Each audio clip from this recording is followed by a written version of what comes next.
Bayaran BKM Fasa 1 disalurkan selewatnya 31 Mac.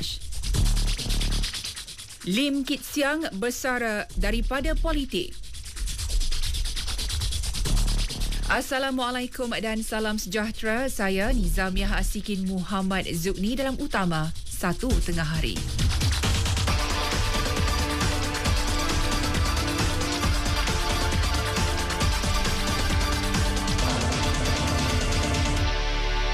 Bayaran Bantuan Keluarga Malaysia BKM Fasa 1 akan disalurkan kepada penerima yang layak selewat-lewatnya 31 Mac ini. Menteri Kewangan Tengku Datuk Seri Zafrul Tengku Abdul Aziz berkata, Lembaga Hasil Dalam Negeri LHDN perlu melakukan penelitian terperinci bagi memastikan tiada yang tercicir. Untuk makluman semua, Lembaga Hasil Dalam Negeri LHDN perlu menapis 12 juta permohonan untuk BKM tahun ini dan mereka sedang berusaha untuk mengesahkan kelayakan semua permohonan ini secepat mungkin kerana kita nak pastikan semua keluarga Malaysia yang layak akan menerima bantuan. Saya tak mahu LHDN tergesa-gesa nak proses permohonan sehingga ada keluarga Malaysia yang sepatutnya layak tapi tercicir dari bantuan keluarga Malaysia. Tengku Datuk Seri Zafrul Tengku Abdul Aziz. BKM akan memberi manfaat kepada 9.6 juta penerima dengan peruntukan 8.2 bilion ringgit tahun ini. Pencarum kumpulan wang simpanan pekerja KWSP yang melakukan pengeluaran khas perlu memanfaatkan pengeluaran tersebut sebaiknya dan menstrukturkan perbelanjaan agar lebih berkesan. Ini bagi membolehkan mereka bangkit menjana semula pendapatan. Saranan itu dibuat pensyarah keusahawanan Fakulti Perniagaan dan Ekonomi Universiti Melaya Profesor Madya Dr. Aida Aris. Kita belum lagi dapat perincian daripada segi syarat-syarat pemohon. Perinciannya akan dimaklumkan dalam waktu terdekat. Kita mengharapkan supaya pengeluaran ini terutamanya untuk mereka yang benar-benar memerlukan. Sebahagian besar daripada mereka ni adalah peniaga mikro dan juga pemain gig ekonomi, pemain sektor pelancongan. Kesan daripada banjir itu mungkin memudaratkan kemampuan mereka untuk meneruskan operasi homestay dengan pengeluaran ini boleh membantu mereka untuk reset semula perniagaan yang terjejas. Profesor Madya Dr. Aida menyatakan demikian dalam program Selamat Pagi Malaysia.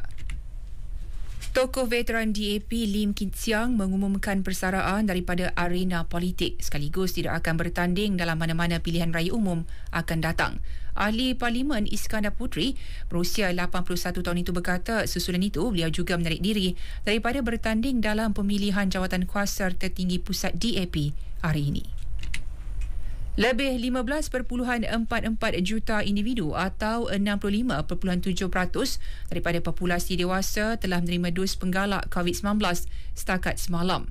Menurut data COVID Now, lebih 22.94 juta atau 97.5% lagi telah lengkap vaksinasi. Bagi populasi kanak-kanak, 1.23 juta atau 34.9% telah menerima dos pertama. Manakala 2.84 juta individu atau 91.4% remaja telah melengkapkan vaksinasi masing-masing. Portal GitHub Kementerian Kesihatan pula melaporkan 85 kes kematian akibat COVID-19 direkodkan semalam. Sementara itu, 22,341 kes COVID-19 dilaporkan hari ini. Lebih 90% melibatkan kategori 1 dan 2. Kes dalam kategori 3, 4 dan 5 pula kebanyakannya terdiri daripada individu yang tidak atau belum lengkap vaksinasi.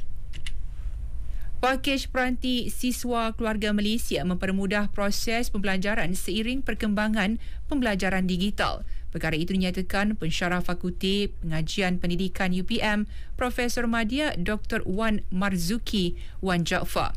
Menurutnya peranti yang bersesuaian bolehkan pelajar berkolaborasi secara lokal dan global dengan lebih efektif. Ia memberi ruang dan peluang yang lebih besar kepada pelajar untuk merujuk dan mendapatkan sumber-sumber pembelajaran digital di dalam pelbagai format yang boleh diakses secara maya untuk kegunaan pembelajaran.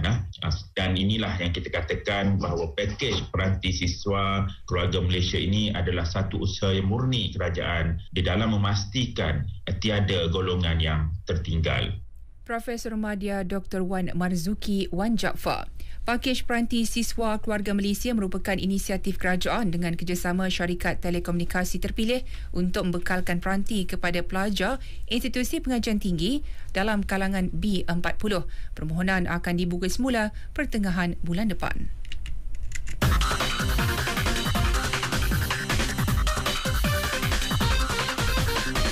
Berita seterusnya, misi kemanusiaan global bagi membantu rakyat Syria yang terkesan akibat perang saudara perlu diteruskan. Ini bagi memastikan kelangsungan hidup penduduk yang terjejas. Ketua Pegawai Informasi Syria Care, Rizal Ali, mendedahkan hampir 13.5 juta penduduk Syria menjadi pelarian sejak 11 tahun. Bila berjadi pelarian di dalam negara sendiri, menyelamatkan diri daripada kancah peperangan, menyebabkan mereka kehilangan satu perkara yang sangat besar. 6 juta orang yang duduk dalam kemah selama 11 tahun ini, tak ada tombol pintu. Bila mereka duduk di dalam kawasan perkemahan, apa yang berlaku? Masalah sosial, masalah pendidikan, masalah kelangsungan jaminan makanan, masalah pembesaran. Belum lagi kita cerita tentang trauma peperangan. Mereka yang cedera, yang memerlukan bantuan khusus untuk membantu mereka dari segi pergerakan mereka dan kehilangan anggota badan dan sebagainya. Rizal berkata demikian ketika menjadi tetamu dalam program Selamat Pagi Malaysia. Gempa bumi kuat berukuran 6.3 mengikut skala Richter menggegarkan selatan barat daya Oahu, Tonga. Menurut Pusat Kaji Geologikal Amerika Syarikat, gempa bumi itu dikesan pada kedalaman 10 km. Bagaimanapun tidak menyebabkan tsunami. Januari lalu, letusan gunung berapi di Tonga menyebabkan berlaku ombak besar merentasi Pasifik ke pantai Jepun dan Peru. England akan mula melancarkan suntikan vaksin COVID-19 keempat minggu ini. Menurut Perkhidmatan Kesihatan Nasional NHS, selain individu berusia 75 tahun ke atas, suntikan dos penggalak itu akan disediakan untuk penghuni rumah jagaan dan mereka yang mengalami imunotopraksi. NHS juga maklumkan kira-kira 5 juta orang dijangka ditawarkan suntikan dos tersebut. Manakala 600,000 lagi dijemput untuk menempah slot janji temu mereka minggu depan. Setiausaha Kesihatan dan Penjagaan Sosial Sajid Javid berkata program vaksinasi negara itu telah menyelamatkan banyak nyawa.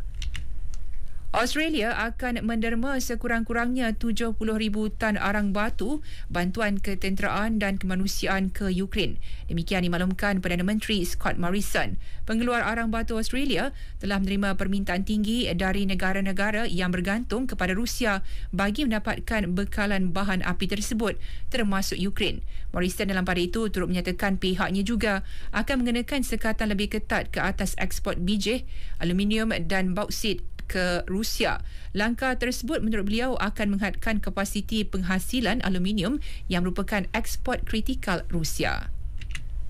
Negara-negara Afrika alami kesan lebih buruk susulan perang Rusia-Ukraine.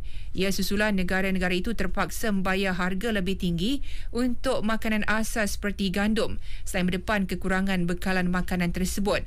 Menurut Pertubuhan Makanan dan Pertanian Tubuhan Bangsa Bersatu, Rusia dan Ukraine merupakan pengeluar dan pengeksport utama makanan global. Kedua-dua negara menyediakan 90% daripada bekalan barley dunia, 14% gandum dan 4% jagung dan merupakan lebih 1/3 daripada ekspor bijirin global.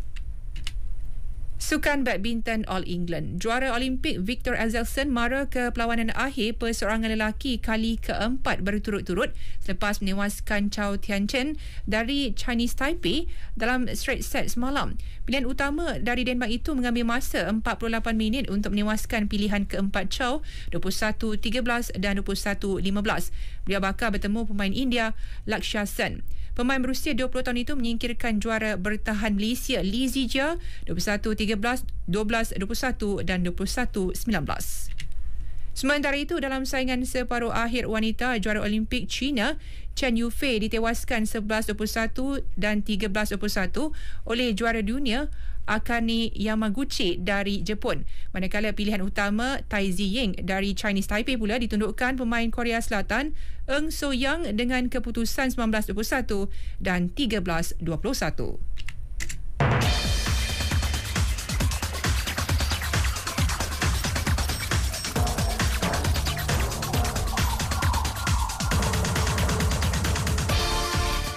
Sekian berita yang disunting oleh Amy Noraliza Adnan dari Pusat Berita RTM. Terus patuhi SOP bersama kita kurangkan penularan COVID-19. Assalamualaikum dan salam keluarga Malaysia.